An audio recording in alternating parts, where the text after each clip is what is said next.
అడవిలో విపరీతంగా మంచు కురుస్తోంది. ఒక చెట్టు తొర్రలో రేణుపిచ్చుక తన కూతురుతో కలిసి గూటిలో కూర్చుని ఉంది. అమ్మా అమ్మా, నాకు చాలా ఆకలిగా ఉంది. చింతించకు మీనా తల్లి, నేను బయటకు వెళ్ళి ఏదో ఒకటి తీసుకొస్తాను. కానీ అమ్మా, బయట చాలా మంచు కురుస్తోంది కదా, నువ్వెలా ఎగిరి వెళ్తావు? నువ్వు అస్సలు కంగారు పడకు తల్లి, నేను ఎలాగోలా నీకోసం ఆహారం పట్టుకొస్తాను. తన కూతురి కోసం ఆహారం వెతకటానికి రేణుపిచ్చుక ఇంటి నుండి బయలుదేరింది. ఆ మంచులో ఆహారం కోసం ఇటూ అటు వెతుకుతుండగా ఆమెకు ఒకచోట కొన్ని గింజలు కనిపిస్తాయి. ఇదేంటి, ఇంత మంచు కురుస్తున్నా ఇక్కడ ఇన్ని గింజలు ఎలా పడి ఉన్నాయి? ఏదేమైనా మంచిదే అయింది, నాకు ఈ గింజలు దొరికాయి. ఇక హాయిగా వీటిని ఇంటికి తీసుకెళ్తాను. అవి చూసి రేణుపిచ్చుక ఎంతో సంతోషంతో ఆ గింజలను తన ఇంటికి తీసుకెళ్తుంది. అరే అమ్మా, నీకు ఇన్ని గింజలు ఎక్కడ దొరికాయి? అరే మీనా తల్లి, ఈ గింజలు నాకొక పెద్ద చెట్టు కింద ఆకుల అడుగున దొరికాయి. పద మీనా, నువ్వు వీటిని తిను. మిగిలిన గింజలను మనం దాచిపెడదాం, మంచు తగ్గే వరకు మనకు ఉపయోగపడతాయి. ఆ తరువాత మీనా ఆ గింజలను ఎంతో ఇష్టంగా తినడం మొదలుపెడుతుంది. మరోవైపు గౌరీ మరియు బాలు అంతకుముందు రేణుకి గింజలు దొరికిన చోటికి వస్తారు. బాలుగారు, ఇక్కడ మన గింజలు లేవు, మనం దోచుకోబడ్డాం. ఎవరో మన గింజలను దొంగిలించారు. గౌరీ, గింజలు తీసుకొని ఇంటికి వెళ్దామని నేను నీకు ముందే చెప్పాను, కానీ నువ్వు నా మాట వినలేదు. ఇప్పుడు తిను ఆ గింజలు. నేను ఆ దొంగను వదిలిపెట్టను, వెతికి పట్టుకుంటాను. నేను అందరి ఇళ్లలోకి వెళ్ళి వెతుకుతాను. నేను ఇంటికి వెళ్తున్నాను. ఈ మంచు మరియు చలి వల్ల నా పరిస్థితి దారుణంగా ఉంది. నువ్వు వెతుక్కో నీ గింజలను. అలా అని చెప్పి బాలు కాకి అక్కడి నుండి తన ఇంటికి వెళ్ళిపోతాడు. కానీ గౌరీ కాకి మాత్రం అందరికంటే ముందు ప్రియా పావురం ఇంటికి వెళ్తుంది. ప్రియా, ఓ ప్రియా, నువ్వు నిద్రపోతున్నావా? ప్రియా శీతాకాలం కోసం కొన్ని గింజలను దాచి ఉంచుతుంది. గౌరీ కాకి వాటిని చూసేస్తుంది. ఏమైంది గౌరీ? ఇంత భారీ మంచు కురుస్తున్న వేళ నా ఇంటికెందుకొచ్చా? ఇవే నా గింజలు. నా గింజలు నాకు దొరికేశాయి. దొంగ ప్రియా, ఎక్కడికి పోతావు? లేదు లేదు, ఈ గింజలను నేను చాలా రోజుల క్రితమే సేకరించి నా ఇంట్లో దాచుకున్నాను. ప్రియా దొంగ, ఇవే నా గింజలు. నా గింజలు నాకిచ్చేయి, లేదంటే నిన్ను మంచులో తొక్కి తొక్కి చంపేస్తాను. ఇవ్వను, ఇవి నా గింజలు. ఆ అరుపులు విని పొరుగున ఉన్న రేణుపిచ్చుక కూడా అక్కడికి వస్తుంది. ఏమైంది, మీరిద్దరూ ఎందుకు గొడవ పడుతున్నారు? రేణు, ఇవి నా గింజలు. శీతాకాలం కోసం నేను ఎన్నో రోజుల ముందే వీటిని వెతికి దాచుకున్నాను. ఈ గౌరీ మాత్రం ఇవి తనవని అంటోంది. రేణు సోదరి, నేను ఆకుల కింద గింజలు దాచిపెట్టాను. ఈ ప్రియా నా గింజలను ఎందుకు దొంగిలించిందో తెలియదు. అది విన్న రేణుపిచ్చుక భయపడిపోతుంది. ఎందుకంటే ఆ ఆకుల కింద ఉన్న గింజలను తీసింది ఆమెనే కదా. గౌరీ, ప్రియా నా ముందే గింజలు పోగు చేస్తోంది. ప్రియా నీ గింజలను దొంగిలించలేదు. ఇక నేను అందరి ఇళ్లలో వెతుకుతాను. ఎవరి ఇంట్లో నా గింజలు కనిపిస్తే వాళ్లను చంపేస్తాను. ఆ తర్వాత గౌరీ కాకి అక్కడి నుండి ఎగిరి నేరుగా పింకీ దగ్గరికి వెళ్తుంది. పింకీ, నాకు నిజం చెప్పు, ఆకుల కింద నుంచి నువ్వు గింజలు దొంగిలించావా లేదా? లేదు గౌరీ, నేనీరోజు గూటి నుండి బయటికే వెళ్ళలేదు. ఈరోజంతా నేను నా బన్నీను కనిపెట్టుకుని వాడి సంరక్షణలోనే ఉన్నాను. జీవితంలో మొదటిసారి నాకు గింజలు దొరికాయి. అవి కూడా దొంగతనానికి గురయ్యాయి. ఇక ఆ దొంగను పట్టుకునే వరకు నేను నిద్రపోను. తర్వాత గౌరీ రహస్యంగా రేణుపిచ్చుక ఇంటికి వెళ్ళి కిటికీలో నుండి లోపలికి తొంగి చూస్తుంది. ఇప్పుడు నేను ఈ గింజలను గౌరీకి ఎలా తిరిగివ్వాలి?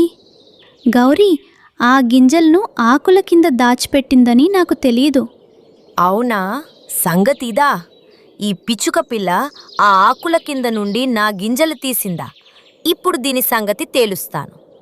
అలా అంటూ గౌరీ కాకి రేణుపిచ్చుక గూటిలోకి వెళ్ళి ఆమెను మాటలతో వేధించడం మొదలుపెడుతుంది. పాపం, దొంగ పిచ్చుక, నువ్వా గింజలను అక్కడి నుండి దొంగిలించి తెచ్చావా? పైగా ఈ విషయాన్ని ఇంతసేపు నా దగ్గర దాచావా? లేదు లేదు గౌరీ, ఈ విషయం చెప్పాలంటే నాకు భయమేసింది. అందుకే నేను నీతో ఏమీ చెప్పలేకపోయాను. నోరు మూయి దొంగ! రేపు నాకు కనిపించావంటే నీ గొంతు పిసికి చంపేస్తాను. రేణుని మాటలతో అని తన గింజలను తీసుకుని గౌరీ తిరిగి ఇంటికి బయలుదేరుతుంది. గౌరీ మాటలకు రేణుపిచ్చుక ఏడవడం మొదలుపెట్టి ఇలా అంటుంది. నన్ను క్షమించు మీనా తల్లి, అవి గౌరీ గింజల్ని నాకు తెలీదు. ఆ గౌరీ నీ నోటి దగ్గరి గింజల్ని కూడా లాక్కుపోయింది. పర్వాలేదమ్మా, నువ్వేరావుకు. ఆగు మీనా తల్లి, నేను ఇప్పుడే వెళ్ళి నీకోసం కొన్ని పండ్లు తీసుకొస్తాను. గౌరీ ఇంటికి వెళ్తున్న దారిలో ఒక గ్రద్ద ఆమెను అడ్డుకుంటుంది. ఓ నల్లకాకి, ఇన్ని గింజలు తీసుకుని ఎక్కడికి వెళ్తున్నావు? గ్రద్ద అన్నయ్యా, ఇవి నా గింజలు. నేను వీటిని నా ఇంటికి తీసుకెళ్తున్నాను. నాకు చాలా ఆకలిగా ఉంది. నాకు కూడా చాలా ఆకలిగా ఉందని నీకు తెలుసు కదా, కానీ నేను గింజలు తినను, నేను మాంసం తింటాను. అయితే నేనేం చెయ్యాలి? వెళ్ళి మాంసం తిను. మాంసం నా కళ్ళ ముందే ఉంది. నల్లగా ఉంటే ఏమైంది? కడుపు నిండితే చాలు కదా. అలా అని చెప్పి ఆ గ్రద్ద గౌరీ కాకిపై దాడి చేసి నేరుగా ఆమె మీద కూర్చుంటుంది. అదే సమయంలో రేణుపిచ్చుక ఆహారం వెతుక్కుంటూ ఆ దారిలోనే వెళ్తుంటుంది. గౌరీ కాకి అరుపులు విని ఆమె ఆ దిశగా వస్తుంది. రేణుపిచ్చుక ఆ గ్రద్దతో పోరాడుతుంది. దాంతో ఆ గ్రద్ద భయపడి అక్కడి నుండి పారిపోతుంది. రేణు పిచ్చుక, నా ప్రాణాలు కాపాడినందుకు నీకు చాలా చాలా కృతజ్ఞతలు. ఈ గింజలను నువ్వే నీ ఇంటికి తీసుకెళ్ళు. బహుశా ఈ గింజలు నా ప్రాప్తంలో లేవు అనుకుంటా. పొద్దున్నే నుండి ఈ గింజల వెంటే తిరుగుతున్నాను. నీ ఈ సహాయాన్ని నేను ఎప్పటికీ మర్చిపోలేను. ఇంటికి వెళ్ళి నువ్వు, నీ కూతురు కడుపు నిండా తిండి తినండి. చివరికి గౌరీ ఆ గింజలను రేణుకి ఇచ్చేసి తన ఇంటికి వెళ్ళిపోతుంది. ఈనా మరియు చింటూ ఇద్దరు వాళ్ళ బామ్మ దగ్గర ఉండేవారు. ఎందుకంటే వాళ్ళ తల్లిదండ్రులని ఒక దుర్మార్గుడైన వేటగాడు చంపేశాడు. వాళ్ళ బామ్మ దగ్గర ఒక ఆవు ఉండేది. బామ్మ అడవిలోని పక్షులకు ఆవు పాలను అమ్మి ఎలాగోలా ఆ ఇద్దరు పిల్లలను పెంచుతుండేది. ఆ అడవిలో చలి బాగా పెరుగుతోంది. ఒకరోజు బామ్మ తన ఇద్దరు పిల్లలతో ఇంట్లో కూర్చొని ఉండగా అప్పుడే వాళ్ళ ఇంటికి బాలుకాకి వచ్చింది. రేణు, టునా ఎక్కడున్నారు? అసలు నువ్వెవరు? రేణుని, ఆమె భర్త టునని బయటకు పిలువు. నేను వాళ్ళతో మాట్లాడాలి. ఏంటి విషయం బాలు నాయనా? నువ్వు నా కూతుర్ని, అల్లుడిని ఎందుకు కలవాలి?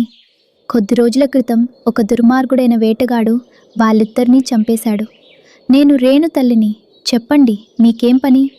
ఏయ్ ముసల్లానా, నువ్వింత దర్జాగా ఉంటున్నావే? ఇది నా ఇల్లు. నీ కూతురు రేణు 3 నెలల నుండి ఇంటి అద్దె ఇవ్వలేదు.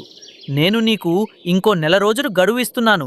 నువ్వు ఎంత త్వరగా వీలైతే అంత త్వరగా 4 నెలల అద్దె కట్టేయి. లేకపోతే మీ ముగ్గురిని ఈ ఇంట్లోంచి బయటకి గించేసి మీ ఆవుని నాతో పాటు తీసుకుపోతాను. బాలు నాయనా, ఈ ఇల్లు నా కూతురిది అనుకున్నాను. నా కూతురు ఈ అద్దె ఇంట్లో ఉంటోందని నాకు తెలియదు. నేనిప్పుడు చాలా ముసలిదాన్నైపోయాను. నువ్వు మమ్మల్ని ఇంటి నుండి బయట గెంటేస్తే ఈ ఇద్దరు పిల్లలతో నేను ఎక్కడికి వెళ్తాను? ఈ విషయం నీ కూతురు నీకు చెప్పకపోతే నాకేంటి సంబంధం? నేనేం చేయను? ఈరోజు నీకు చెప్పేశాను. నువ్వు నెల రోజుల్లోపు డబ్బులు ఏర్పాటు చేసుకో, లేదంటే మీ అందర్నీ బయటకి గింటేస్తాను. ఇప్పుడు నేను వెళ్తున్నాను. మళ్ళీ 1 నెల తర్వాత వస్తాను. మెల్లగా 1 నెల గడిచిపోయింది. మీనా వాళ్ళ బామ్మ 4 నెలల అద్దె కట్టలేకపోయింది. అప్పుడు బాలు అక్కడికి వచ్చి ఆ ముగ్గురిని ఇంటి నుండి బయటకు గెంటేశాడు. మరియు ఇంటికి ఒక పెద్ద తాళం వేశాడు. బాలు, దయచేసి నన్ను ఇంటి నుండి బయటకు పంపకు. ఈ చిన్న పిల్లలను తీసుకొని నేను ఎక్కడికి వెళ్తాను? మీరు ఎక్కడికైనా పోండి, దాంతో నాకేం పని? అద్దె కడితే ఉండండి, లేదేదంటే బయటకి నడవండి. వెళ్ళిపోండి ఇక్కడి నుండి. బాలు అంకుల్, మమ్మల్ని మీ ఇంట్లో ఉండనివ్వండి. చూడండి బయట ఎంత చలిగా ఉందో. నా చిన్న తమ్ముడు చలికి వణికిపోతున్నాడు. బాలుకాకి వాళ్ళ మాట అస్సలు వినలేదు. వాడు ఇంటికి తాళం వేసి ఆవును కూడా అక్కడి నుండి తనతో పాటు తీసుకువెళ్ళిపోయాడు. బామ్మ, బామ్మ, ఇప్పుడు మనం ఇంత చలిలో ఎక్కడుంటాం? చింటూ చలికి ఎలా వణికిపోతున్నాడో. మీనా, కుక్కు, మీరిద్దరూ దిగులు పడకండి. మీ బామ్మ ఇంకా బతికే ఉంది. పదండి, మనం వేరే ఎక్కడికైనా వెళ్దాం. ఉండేందుకు ఏదైనా చోటు వెతుకుదాం. తరువాత బామ్మ పిల్లలను తీసుకొని ఉండటానికి చోటు వెతకడం మొదలుపెట్టింది. అప్పుడే వాళ్లకు ఒక పాడుబడిన ఇల్లు కనిపించింది. అయ్యో, ఈ ఇంటిని ఏ పక్షి పూర్తిగా కట్టనేలేదు. ఇది చాలా చోట్ల విరిగిపోయి ఉంది. మనం ఇక్కడ ఉండలేం మీనా. ఈ విరిగిన ఇంట్లో మనందరికీ చాలా చలివేస్తుంది. పదండి, మనం వేరే ఎక్కడికైనా వెళ్దాం. వద్దు బామ్మ, ఇప్పుడు మనం ఎక్కడికి వెళ్ళొద్దు. మనం ఈ ఇంట్లోనే ఉందాం. మన పాత ఇంటి దగ్గర మన ఆవు పేడ చాలా పడి ఉంది కదా, మనం ఆ పేడతోనే ఈ ఇంటిని బాగు చేసుకుందాం. మనం ఆ పేడతో ఇంటిని పూర్తిగా కప్పేస్తే చల్లటి గాలి ఇంటి లోపలికి రాదు. అరే భలే మీనా, నువ్వు చెప్పింది నిజమే. మీరిద్దరూ వెళ్ళి పేడ పోగు చేసి నా దగ్గరకు తీసుకురండి. నేను ఆ పేడతో ఇల్లంతా కప్పేస్తాను. చింటూ మరియు మీనా చాలా పేడను పోగు చేశారు. ఆ పేడను తీసుకుని వాళ్ళ బామ్మ దగ్గరకు వచ్చారు. వాళ్ళ బామ్మ ఆ పేడతో ఇల్లంతా కప్పేసింది. సాయంత్రం వరకు ఆ ముగ్గురు చాలా కష్టపడ్డారు. సాయంత్రం అయ్యేలోపే వాళ్ళ పేడ ఇల్లు తయారైపోయింది. అరే బామ్మ, చూడు, మన ఇల్లు ఎంత గట్టిగా కనిపిస్తుందో. అవును మీనా తల్లి, పదండి, ఇప్పుడు మనం లోపలికి వెళ్దాం. లోపల నుండి ఆ ఇల్లు చాలా వెచ్చగా మరియు చాలా పెద్దగా ఉంది. బామ్మ, చూడు, మన ఇల్లు ఎంత పెద్దగా ఉందో. అంతేకాదు, మన ఇల్లు లోపల చాలా వెచ్చగా కూడా ఉంది. ఇక మనకు దేని గురించి చింత లేదు కదా. అవును మీనా, ఇక మనం దేని గురించి ఆందోళన పడాల్సిన అవసరం లేదు. ఇక మనం ఇక్కడ హాయిగా ఉండొచ్చు. ఆ చల్లటి వాతావరణంలో పేడతో కట్టిన ఆ ఇల్లు లోపల చాలా వెచ్చగా అనిపించింది. ఆ పేడ ఇంట్లో ఆ ముగ్గురు సంతోషంగా ఉండటం